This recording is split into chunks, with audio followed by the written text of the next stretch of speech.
Hola, hola, bienvenidos al Microcosmos de Gestión, un podcast para emprendedores con reflexiones, ideas, tips y consejos para la mejor gestión de tu emprendimiento. Soy Cecilia Ulla, economista, poeta y asesora integral en gestión de emprendimientos y micropymes.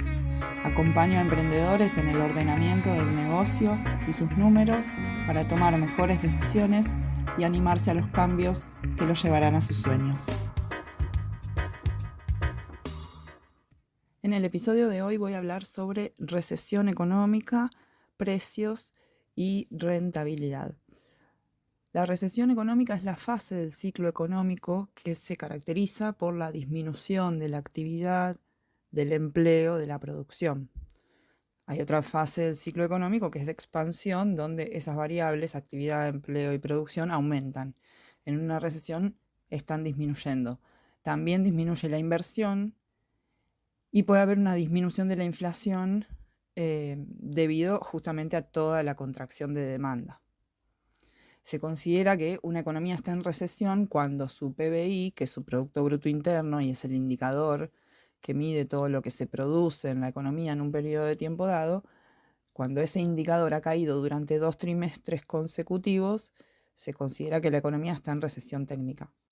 El impacto de la recesión es de diferente intensidad para cada uno, dependiendo fundamentalmente en qué sector nos encontremos. Por eso es importante conocer el sector donde nos movemos, para analizar el impacto que va a tener tanto en vendedores como en compradores, ¿no? Cómo va a impactar en los clientes, cómo va a impactar en nuestros proveedores, en toda nuestra cadena de valor. Sabemos que la recesión va a disminuir el consumo, las empresas y las familias van a recortar gastos, siempre obviamente empezando por cosas menos esenciales, como en una familia puede ser los gastos de ocio, una suscripción a streaming, las salidas. Después en una segunda instancia será recortar gasto en vestimenta, calzado, bueno, y así, ¿no? Y finalmente se ajustará por la alimentación. Por eso hay que conocer las prioridades que tiene nuestro cliente y en qué lugar de esas prioridades se ubica lo que le ofrecemos. En recesión, el que pierde menos es el que administra mejor los costos. ¿Y por qué digo esto? Porque al quedar las ventas quietas en cantidad o incluso disminuir, lo que necesito para no perder tanta ganancia, tanta rentabilidad anual, es ser más eficiente para que los costos sean los menores posibles. Mientras hay inflación, las ineficiencias no se notan porque vamos subiendo el precio, porque todo sube.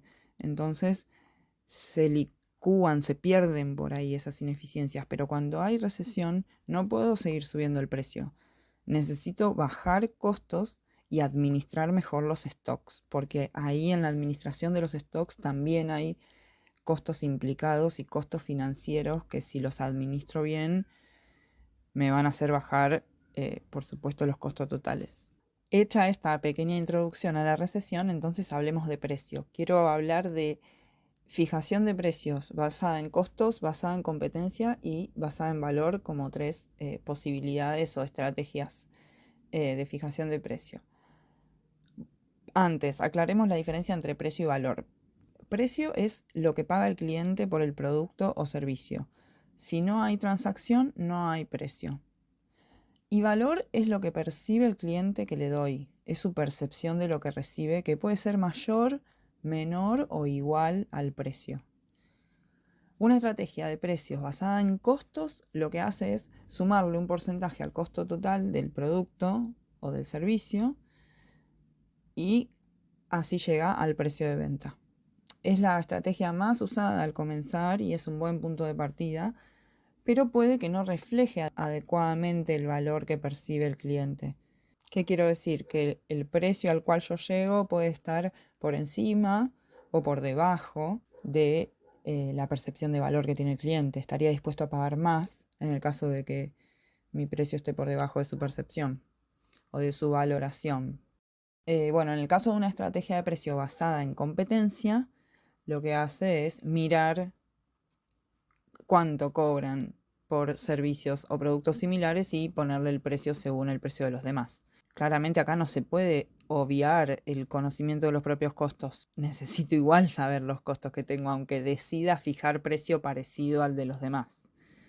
Pero sigue siendo una estrategia como la anterior que puede no reflejar adecuadamente el valor percibido por el cliente. Y entonces la estrategia de precios basada en valor lo que hace es, en lugar de centrarse en los costos, en lugar de centrarse en la competencia, se centra en el cliente. Necesito conocer mucho al cliente profundamente y eso lleva tiempo, lleva interacción. ¿Para qué? Para poder vislumbrar ese valor que le da a lo que le ofrezco y así poder cobrar lo más cercano posible a su valoración, no quedarme tan abajo, ¿no? Capturar todo el valor que él está dispuesto a darme, que ese cliente está dispuesto a pagar por mi producto o por mi servicio. Desarrollar cualquiera de las tres estrategias requiere trabajo. No es que una sea más fácil que otra. Todas requieren trabajo y mejorarlas también requieren trabajo. La cuestión es desde dónde me paro para tomar la decisión de qué precio voy a poner. En un contexto de recesión es indispensable que conozca los costos porque no voy a poder subir precios, más bien los voy a tener que mantener e incluso bajarlos vía ofertas y promociones para sostener el nivel de ventas. Sin embargo, si mi producto o servicio es diferenciado, es decir, si tiene características que lo hacen único, que lo hacen el más elegible en comparación a los demás, entonces la estrategia de valor puede ser muy interesante para fijar precios. Y si mi producto no es diferenciado, entonces estos son momentos para realmente pensar cómo puedo hacer una transformación para empezar a salirme de un producto no diferenciado, de un producto homogéneo que me deja muy atado a la competencia de precio, por precio. Entonces, cuando mi producto no se diferencia de otro y el otro baja el precio porque quiere vender más, me obliga a mí también a bajarlo.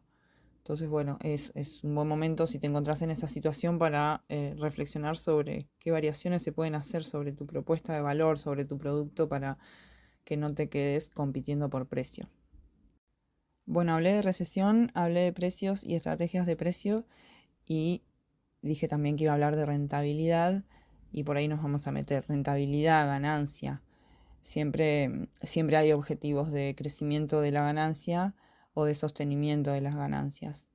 Bueno, en este momento hay que minimizar pérdidas y con suerte sostener rentabilidad. En épocas de recesión, a todas las empresas de todos los tamaños les ocurre lo mismo, que es que disminuye la demanda de sus bienes, de sus servicios, de sus productos. Además, se enfrentan a restricciones financieras porque se atrasan los cobros, no hay facilidad de crédito o las tasas no son accesibles. Y también hay una mayor competencia por el afán de sobrevivir. Entonces, en esta etapa del ciclo, digo, todos se enfrentan en mayor o menor medida a los mismos problemas. Sin embargo, si vemos la situación como un desafío, nos encontraremos con la oportunidad de mejorar muchísimo hacia adentro de nuestro negocio, de innovar y de adaptarnos también. En este contexto es clave entender que hay que pensar en términos de estrategia. Yo siempre lo digo, pero bueno, la situación me invita a reforzarlo, no en acciones aisladas. Por eso, mejor analizar con toda esta complejidad, tomarnos tiempo para eso y tomarnos tiempo para definir una estrategia, varias cosas que se alimentan entre sí para lograr el objetivo. Y en ese sentido voy ahora a mencionarte 3 puntos centrales para que esa estrategia no pierda de vista asuntos importantes en una recesión. El primero es la gestión financiera. Para mejorar la gestión financiera, el primer paso es elaborar presupuestos, es decir, proyectar ingresos y gastos y actualizarlo periódicamente.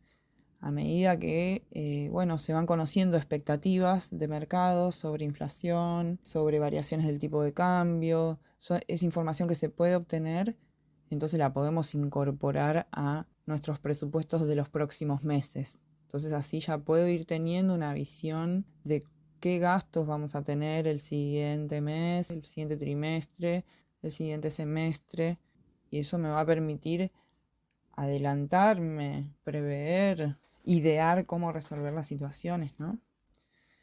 Bueno, entonces, para mejor gestión financiera, elaborar presupuestos, además de ir controlando cómo va el negocio, el desempeño, para observar si nos estamos alejando del presupuesto y en qué sentido. ¿Fueron más gastos de los proyectados? ¿Fueron mucho menores los ingresos?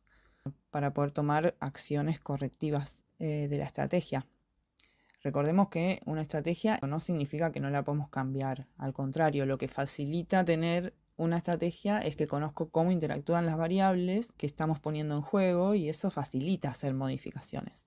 Otro aspecto de la gestión financiera es el buen manejo de inventarios o stocks, ya que en épocas recesivas no conviene tener altos stocks y mantener mucho capital inmovilizado, ¿no? Porque se asumen riesgos de pérdida por deterioro, por vencimiento, porque cambia la moda y por otras posibilidades también.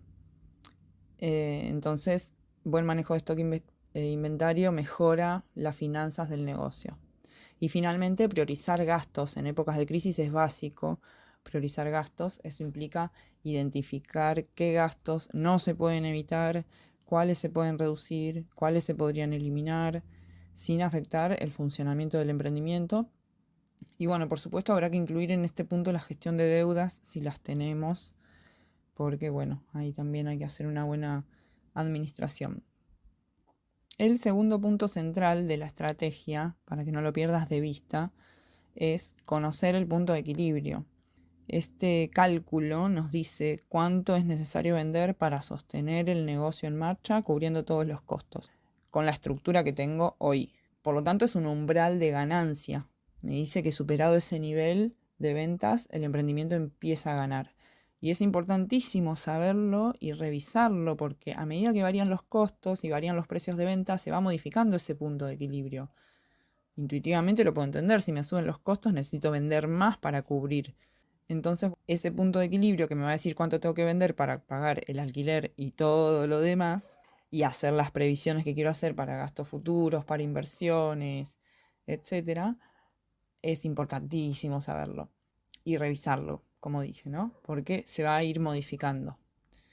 Si conozco el punto de equilibrio, tengo el dato base para desarrollar una estrategia de ventas porque sé cuánto tengo que vender de mínima, cuánto sí o sí tengo que vender. Entonces, el objetivo de venta que me tengo que poner ya sé que va a estar por encima de eso. Y el tercer punto que quiero mencionar para que tengas en cuenta cuando armes tu estrategia para sostener rentabilidad en momentos de crisis es diversificar las fuentes de ingreso. Y es una invitación a analizar primero de dónde están viniendo los ingresos, de qué líneas de productos, de qué segmentos de clientes, de qué mercados. Es un desafío al modelo de negocios, una invitación a repensar nuestros clientes reales y si decidimos seguir trabajando con ellos, trabajar obviamente la fidelización de esos clientes porque es importante que se queden con nosotros los clientes que tenemos y también repensar los clientes potenciales, ¿no? Si en algún momento hice análisis de posibles clientes y decidí no ir hacia ellos, este momento es bueno para repensar esos clientes potenciales. ¿A quiénes podría alcanzar ahora? Sobrevivir a una crisis no puede quedar librado al azar. Sos vos, como gestor de tu emprendimiento, quien debe parar, analizar, informarse, diseñar la estrategia y actuar. Si estás escuchando este podcast es porque ya tenés la actitud de movimiento, de no quedarte quieto o quieta ante esta situación y eso es un gran paso del camino por recorrer. Espero que te sirvan mis consejos de hoy, te mando un abrazo y hasta el próximo episodio del Microcosmos de Gestión.